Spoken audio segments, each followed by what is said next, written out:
What's poppin', people? It's Dante here in Dilworth Plaza, City Hall, the country's largest municipal building. Welcome to Center City, Philadelphia. This is probably one of my favorite places in the city, aside from the riverside and the parks, because it's just so wide open and it provides me with this great space to practice my photography. I think open spaces are good, and this space oftentimes transforms throughout the year. During autumn, we had the Harvest Festival. In winter, we'll have the Christmas sort of village. And yeah, look, we got some pickleball, this new sport that's becoming popular, it seems. This nice fountain that will then be an ice rink soon enough.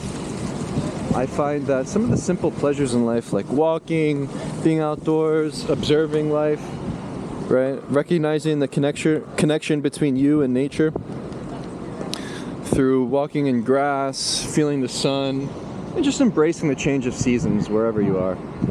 It's a little bit chilly today, not too bad. Got my hoodie on, vest on, and currently rocking the GR3X on the neck, and in the pocket I've got the GR3. I think it's nice to switch between the two cameras, actually. Yeah, maybe two is better.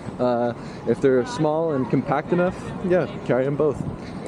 40 millimeters suits itself really well. I like to photograph using the crop mode, where I can actually go into the 71 millimeter crop, and this allows me to get really close to details, sometimes photographing clouds from my window. And there's different uses for the 40 millimeter that I can sort of play with. The 3X is probably the best when it comes to practicing street photography. Yeah, that must be the one for now. The GR3, I like the use of the macro function, and I find that getting really close to the subjects I photograph with the 28 serves itself well for more candid shots of people, or even just macro shots of inanimate objects. There's beauty in the mundane, and I believe through the practice of street photography, you can find infinite possibilities where every intricate fleeting moment, every intricate detail, the serendipity, the spontaneity of the streets, the movement of bodies, the movement of people, you know, the changes that are happening every day allow you to go out there in this sort of state of play and to embrace the mundane and to achieve an aesthetically beautiful photograph straight out of camera using high contrast black and white small JPEG files allows, I believe, the most efficient and effective photographic process to this day. You know, I'm looking forward to new innovative solutions with photography, and trying to embrace the new technology that we currently have available. And yeah, I believe through the process of making pictures, moving your physical body through the world, recognizing the connection between your mind, body, and soul, your mind and your eyes, your oculus, the way that you perceive the world around you, you can then transcend and go beyond simply making photographs, where there's something more to this experience. It's a passage of time that you go through each day. And I actually believe that when you embrace this sort of spirit of play through creation and being in a state of production, you exist and transcend all notions of time. And hey, I like when people blast music on the speakers. I like this kind of spontaneous thing. Hey, I don't know if it can pick up the audio, but yeah, I always appreciate listening to the music, listening to the senses around you, or whatever it is. Here's the mini Pantheon. The juxtaposition of the big glass structure and the classical architecture is absolutely stunning. Broad Street here in Philadelphia provides a wide open space to do street photography, and the architecture is incredible. But for me, when I think of this idea of existing out of the passage of time and time in general, where time is merely an illusion, but actually considering that the practice of street photography, it requires a lot of time. You know, a lot of this stuff comes down to the numbers kind of game, where how much time do you spend out on the street? How many miles have you walked? How many photos did you make? You know, it takes a lot of walking and a lot of observing with your camera to make successful pictures. And it takes a lot of time, right? The more that you practice street photography, the more that you recognize the importance of time. And to think about the goals of it all in terms of embracing curiosity and making new pictures, I think it kind of grounds you in this state of production where literally the only thing that matters in terms of practicing street photography is your lust for life and how interested you are in life itself through going out each day with the camera in this sort of effortless manner where everything and anything becomes photographable. And what that does is it allows you to remain forever curious until the day that you die, right? The goal ultimately is to continue photographing, continue making new pictures, where new pictures are the goal. And I really do find myself in this state of bliss through the photographic process and just through walking and the movement of my body and observing life itself. And I actually believe to achieve this, it's a very physiological thing. Here we have this Brazilian steakhouse. Had dinner last night with my family here, unlimited, all-you-can-eat meat. Any place where I can get unlimited meat is my sort of paradise on earth, we could say. And must be have it. Look, they have a TV over there with the game playing outside of this bar. But yeah, so like to achieve the state of bliss, I believe is a physiological thing where, you know, I believe some simple ideas with, you know, embracing the outdoors, staying outdoors as much as humanly possible. You know, I don't think that humans are designed to be inside, right? Modernity is kind of not designed for human thriving. So when you consider the sort of work that people are typically involved in, where you're sitting in an office operating computer technology, it's not good for your health. But to embrace the sun, right? To embrace the rays, whenever it comes out, I'm here to stay. And allow it to enter your eyes each morning. It sets your circadian rhythm, which is basically your biological clock, allowing your body to naturally determine when you go to bed, when you go to sleep, when you wake up in the morning. And so I believe, you know, allowing the sun to enter your soul, to enter through your eyes into your body, you become physiologically in tune and you become healthier overall, as I believe sleep is so critical in life, where sleep is a steroid. The more that you sleep and the more that you get deep sleep and good sleep, the better off you are. And when you set your circadian rhythm and you allow the sun to enter your eyes, you get better sleep, producing melatonin that puts you into those Z's. And you know, I actually really do believe in fasting, right? I fast all day, eat when the sun sets, only beef, 100% carnivore diet, only red meat, beef and lamb, abstain, no drugs, no alcohol, no smoking, no weed, nothing that keeps you docile. If you actually consider Pinocchio in the film, there's this idea, right, where he wants to become a real boy. He's merely a puppet, right? Don't be a puppet. Don't go to Pleasure Island.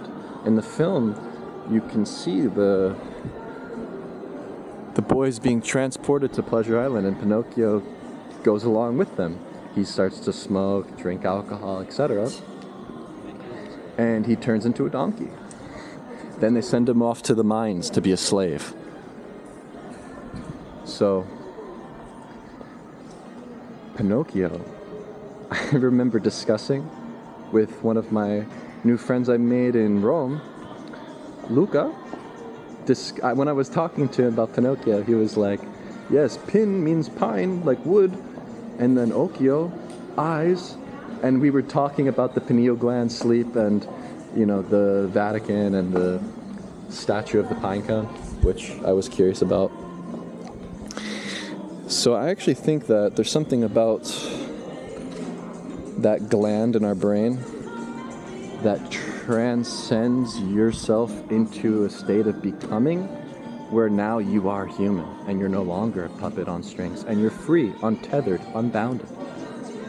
So through abstaining from these things, I actually do believe you achieve this sort of blissful state. And it's all physiologically connected to you and the connection between you and the cosmos. Through simple actions like walking more, being outdoors, and even weightlifting, you become stronger and healthier, happier. And I believe it's actually impossible to be in a state of depression when you're lifting weights and you're moving your physical body. So, with that, it seems that being outside is a good idea. It seems that embracing the sun is a good idea, and eating red meat, and getting good sleep.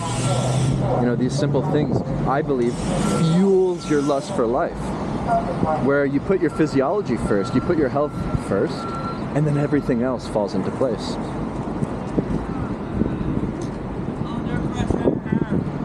And to smile more and to sort of embrace this sort of spirit, right? The spirit of Dante.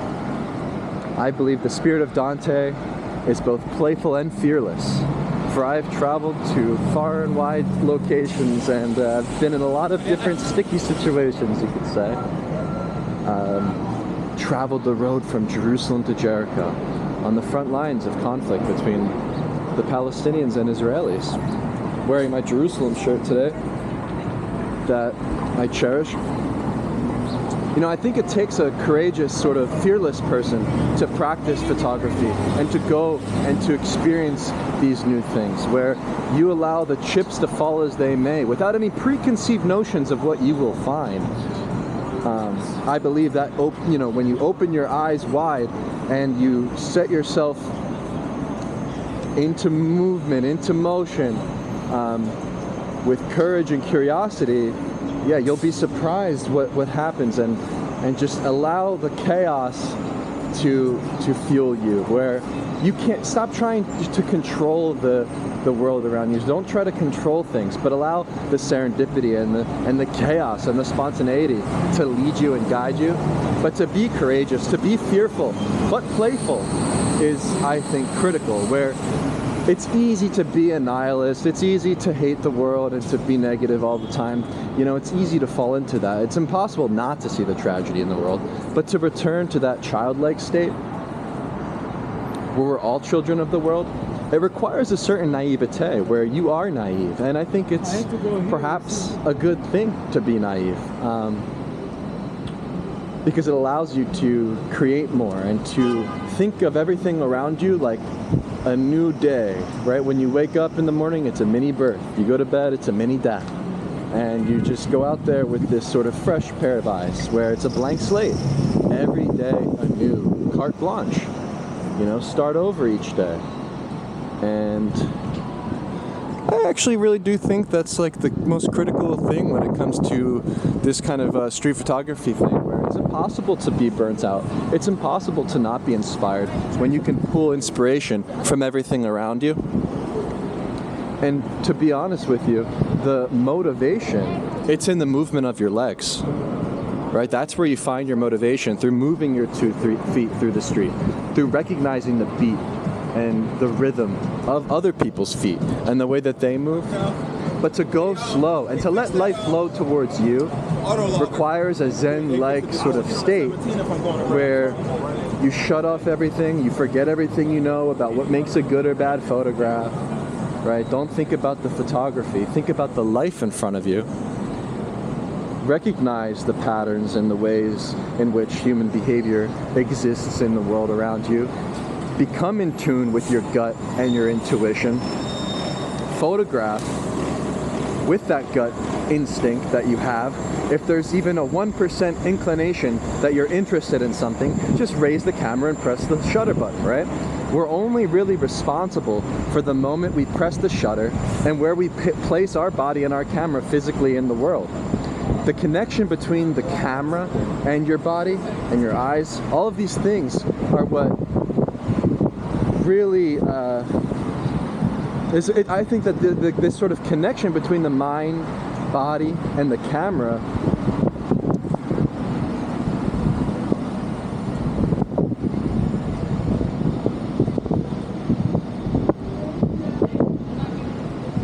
is all that matters, where you don't have to, you know, raise the camera up to your eye and like put the composition together, but it's an instinct. You know, you're not you know, determining where things are going to align. They sort of just fall into place, and you're there, and you recognize with your eyes where to be and when to press the shutter.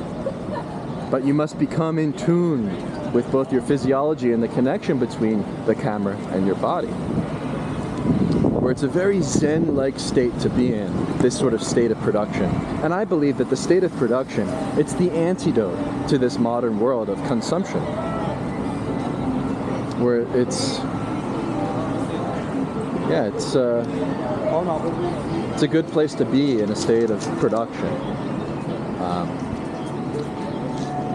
And to treat the photos like a stream of becoming, where it's on to the next one, on to the next one, on to the next one. What's next? Where am I going next? Where am I turning next? What picture's next, right? And to not get too caught up in the photos that you've made of the past. And you know, I think that actually separating yourself from the work that you create, you know, making pictures, culling through them each night, publishing them immediately, sort of making fast decisions, using an iPad Pro, the Photos app, looking at small thumbnails, favoriting them, uploading them. It's a good thing to be on top of the archive, but to not study the work in depth and to actually remove yourself from the process, and to maybe, perhaps, I think, review the photographs at the end of the year, right? You take pictures for a year, and then at the end of the year you go through and you find what catches your eye. You find which ones you determine to be successful or not, right? Here in my pocket I have a sketchbook that I like to carry around with me, and these photographs have been made over a course of 7 years throughout my travels. And so I have images from Baltimore, Jerusalem, Philadelphia, Mumbai, Mexico, Hanoi, Italy, a lot of different places. And I print them out using the Canon CP Selfie 1500 printer with 4x6 paper. I can fit on one piece of paper, I don't know, it's like 6 photos or something. I cut them out, use double-sided tape, throw them in a sketchbook, and I look at them in consecutive order, where I don't play with the sequencing at all. I actually just let them fall as they may, where it's one after the other, through observing the dates and the time in which I made the photograph itself. And I think it's actually interesting to view the photos in this sort of consecutive order. And I'm trying to sort of innovate and find new ways to present work, because we are living in this new digital world. I do think it's valuable to print your work. It's a lot easier to sort of shuffle through a stack of prints than to view them solely on a digital device. However, there must be new ways of looking at work. There must be new ways of viewing work that's outside of a gallery in this new digital way. And perhaps a slideshow is a good solution. I'm very interested in the slideshow. It was good. It was good shit. Right. Love comes from within. I had this funny thought when I was taking a shit on the toilet. I said, you know, love is that feeling when you take a shit. It's the relief. It's that feeling of bliss. And I believe it comes from within.